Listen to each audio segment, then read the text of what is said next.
Flemish and German, so all your questions should be addressed in those languages in order to have the simultaneous interpretation.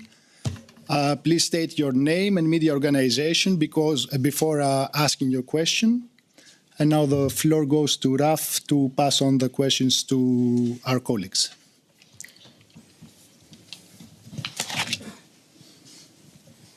Bonjour Kylian, Dominique Sarac, le Parisien.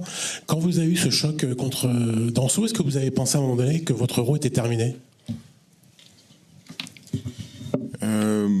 Bonsoir.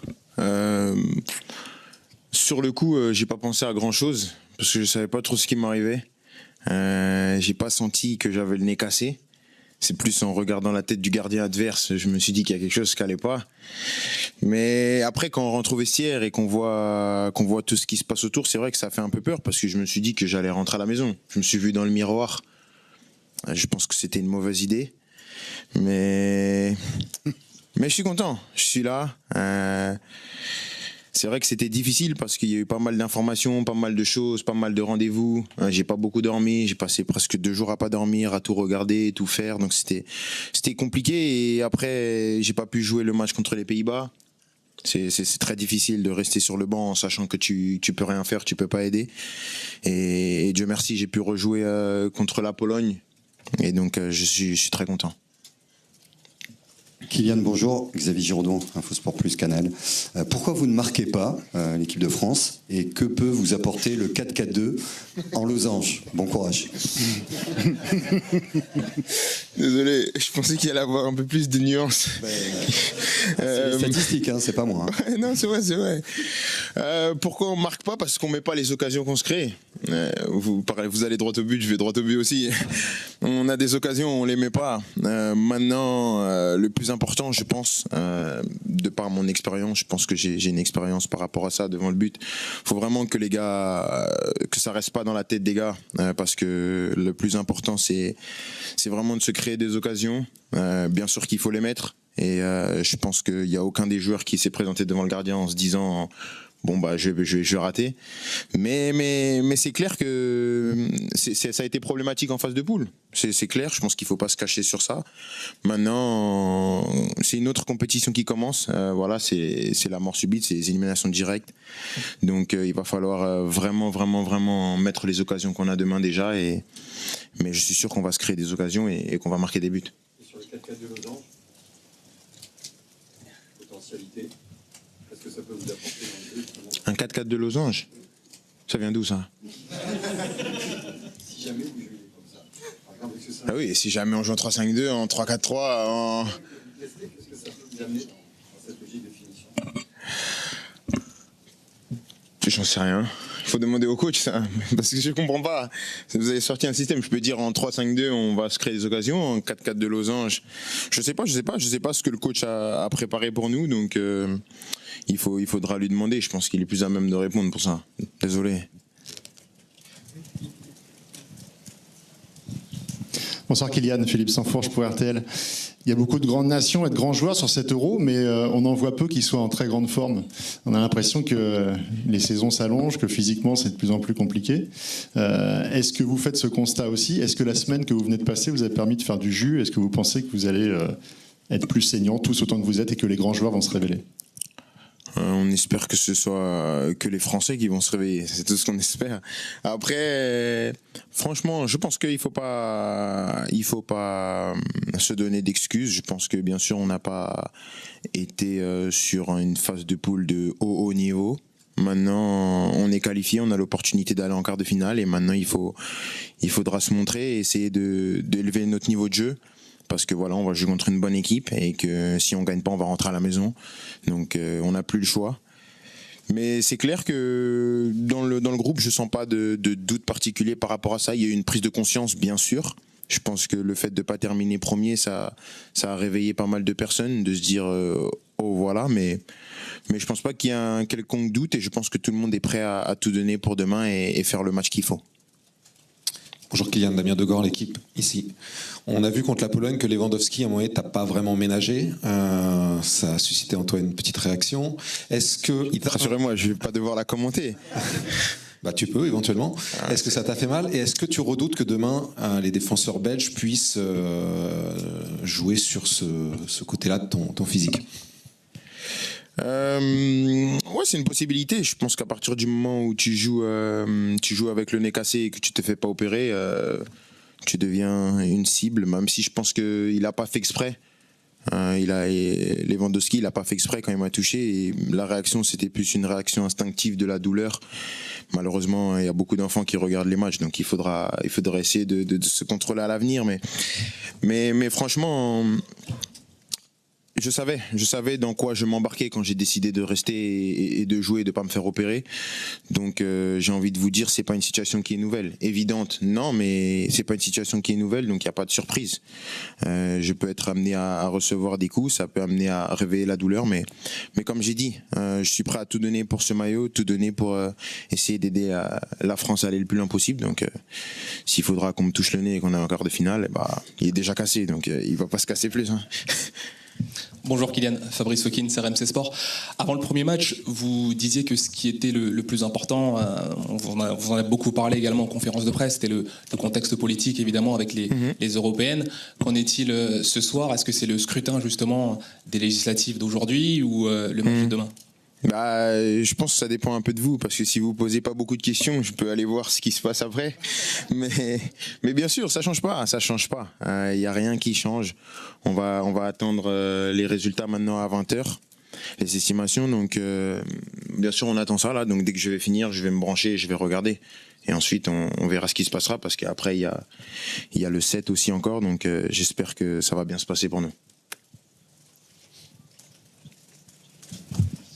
Bonjour, Nicolas Le Gardien de Sud-Ouest. En 2018 et en 2022, la deuxième phase, l'équipe de France était un peu révélée. Est-ce que vous avez besoin de cette pression-là pour monter votre niveau? Quelle pression? Ouais, je pense, parce qu'à chaque fois qu'on s'est pas réveillé, on est rentré à la maison.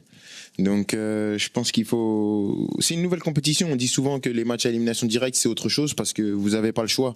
Vous êtes obligé de montrer le meilleur visage possible. Sinon, c'est les vacances, c'est la maison. Et je pense que personne n'a envie de rentrer à la maison. Donc on est prêt. On sait dans quoi on s'embarque demain. On sait que ça va être très difficile, mais je pense qu'on a les joueurs, l'équipe, le staff et tout le groupe capable de relever ce genre de défi. Et il faut le montrer sur le terrain demain.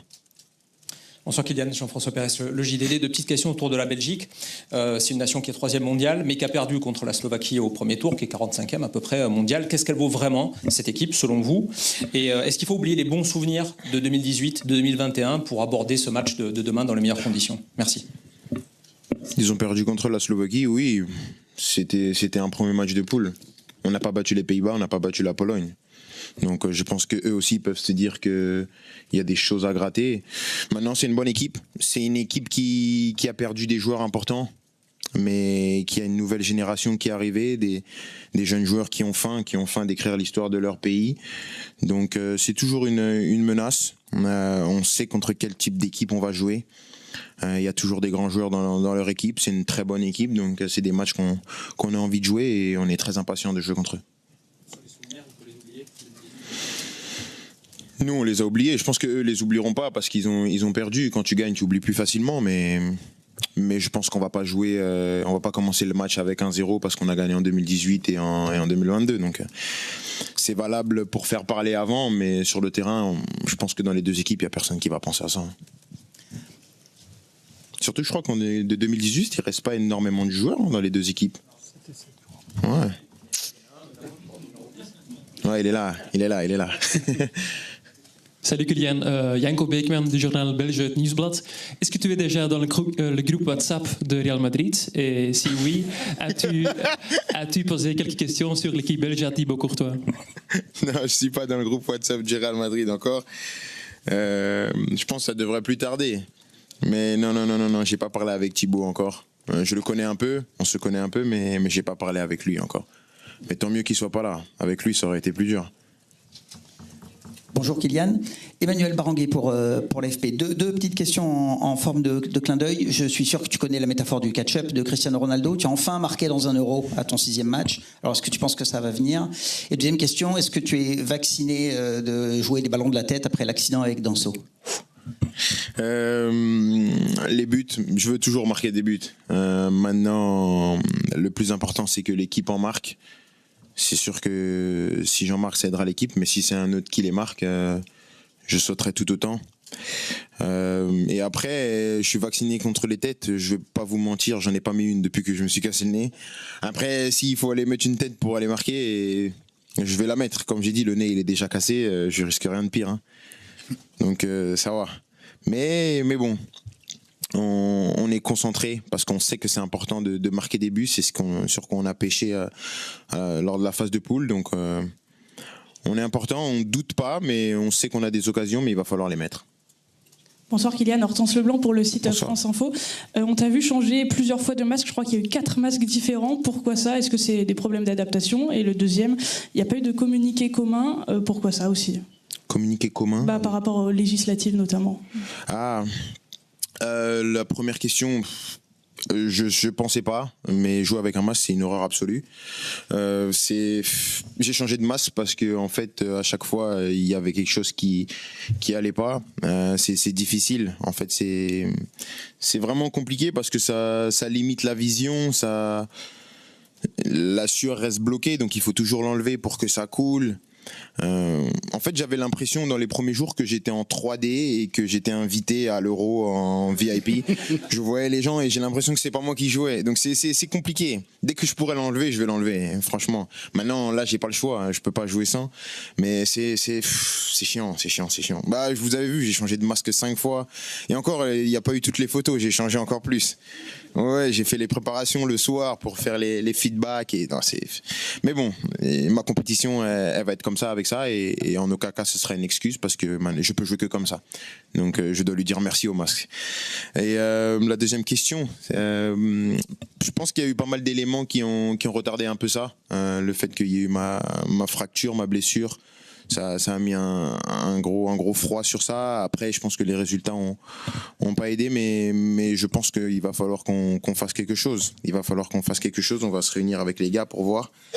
Mais c'est vrai qu'on avait dit qu'on allait faire quelque chose, mais il y a eu des événements qui ont un peu parasité tout ça. Bonjour Kylian, Benjamin Corrèze pour Le Parisien. Pour parler un petit peu de ton association avec Marcus Thuram, on a fait les comptes, vous avez démarré que 4 fois en équipe de France au coup d'envoi. Est-ce que tu peux nous parler un petit peu de cette association que tu as avec lui? Qu'est-ce que ça change pour toi d'être avec un profil comme celui-là qui est différent de celui d'Olivier Giroud, qui t'apporte peut-être un peu plus d'espace, de liberté? Voilà, qu'est-ce que ça change et est-ce que c'est un profil finalement qui pour toi te permet d'être un peu plus libre devant? Je pense que c'est pas à lui de s'adapter à moi, je pense que c'est moi. Je dois m'adapter en fonction des joueurs avec qui je joue. Je pense que j'ai la capacité de le faire. Donc le but c'est de mettre les attaquants qui jouent dans les meilleures dispositions pour qu'ils puissent donner le maximum pour l'équipe. Je peux jouer partout, je peux jouer avec n'importe qui. Donc c'est plus moi qui dois l'aider, regarder ses déplacements, regarder ce qu'il aime. C'est vrai que je le connais bien, on se connaît depuis longtemps, donc c'est un peu plus facile de découvrir ce qu'il aime. Même s'il a connu un nouveau poste, il a un nouveau style, un nouveau profil à l'Inter. Mais je pense que c'est plus à moi de m'adapter, de regarder et d'ajuster en fonction de ce qu'il fait pour le mettre dans les meilleures conditions et qu'il se sente à l'aise pour aider l'équipe. On va prendre rapidement encore 2 questions. Bonjour Kylian, Charlotte Harper from The Athletic. A question in English. How do you feel physically and mentally, first of all? And secondly, I'm sure you remember Samuel Umtiti's goal against Belgium in 2018. How do you feel he sacrificed himself during that tournament, given his injuries, and how it affected his career after that? Merci beaucoup. Mentally, I feel good. Like I said before the Euro start, I'm really happy to give everything for the national team. I'm in a good spirit. I'm in a good mood now. Physically, of course, I had what I had on the nose, so it was special. My Euro didn't start like I wanted, but I'm here. I'm here to help the team. I'm here. I want to really have success with this team. Like I said before, the Euro is the only thing that I miss with the national team, so I really want to win it. And when you talk about Umtiti, everybody knew in the team that he played with an injury, and it was really important. And nobody have to forget what he did for the national team. And thanks to him, we went to the final. We remember the goal, but not even the goal, even the games, the quality he put in the game every time. And so the only thing that I have to say to him is like, thank you for everything you did for the national team. And if you are world champion, we have to say thanks to him also, because after that he had difficult years, difficult season, and he didn't play like he wanted. So this is the only message I have for him, because he is a good friend of me, and I know all the sacrifice that he did for the national team. Bonsoir Kylian, Lassana Camara je suis par là. Lassana Camara de Africa Football United. Kylian, on a vu qu'en Russie, pendant la Coupe du Monde de 2018, vous avez commencé à être explosif, à rentrer dans la compétition à partir du 8e de finale. Et vous avez lancé votre championnat à partir de là. Mais on a l'impression que depuis cette époque-là, vous avez perdu un peu d'explosivité. Qu'est-ce qui est passé dans votre tête après ça? Non, je pense que tout joueur évolue. Je pense que j'ai évolué, j'ai changé, j'ai préparé mon corps à jouer des saisons beaucoup plus pleines. Je pense qu'aujourd'hui, le rythme des matchs, le rythme des saisons, aujourd'hui, on parle potentiellement, avec le Real Madrid, la saison prochaine, on va potentiellement jouer 7 compétitions. Donc c'est énormément de matchs, il faut préparer votre corps, ce qui fait que lorsque vous gagnez quelque part, vous perdez forcément ailleurs. Et donc c'est tous ces calculs que vous devez faire. Après, bien sûr, quand tu es beaucoup plus jeune, tu es beaucoup plus frais aussi, même si je suis encore très jeune. Mais je pense que c'est quelque chose qui viendra aussi. Je pense à la saison prochaine, j'aurai le temps de faire une grosse préparation avec mon équipe, avec le Real, donc ça va être cool. J'aurai le temps de bien préparer pour vraiment être prêt toute la saison et être performant toute la saison. Merci Kylian, on va enchaîner avec Didier Deschamps. Quelqu'un a le résultat de l'Angleterre? 1-0 pour la Slovaquie. 1-0. Et c'est la combienième? Il reste 5 minutes. Ouais, ça je l'aurais. Il faut attendre encore 13 minutes. Ouais, on peut pas le dire.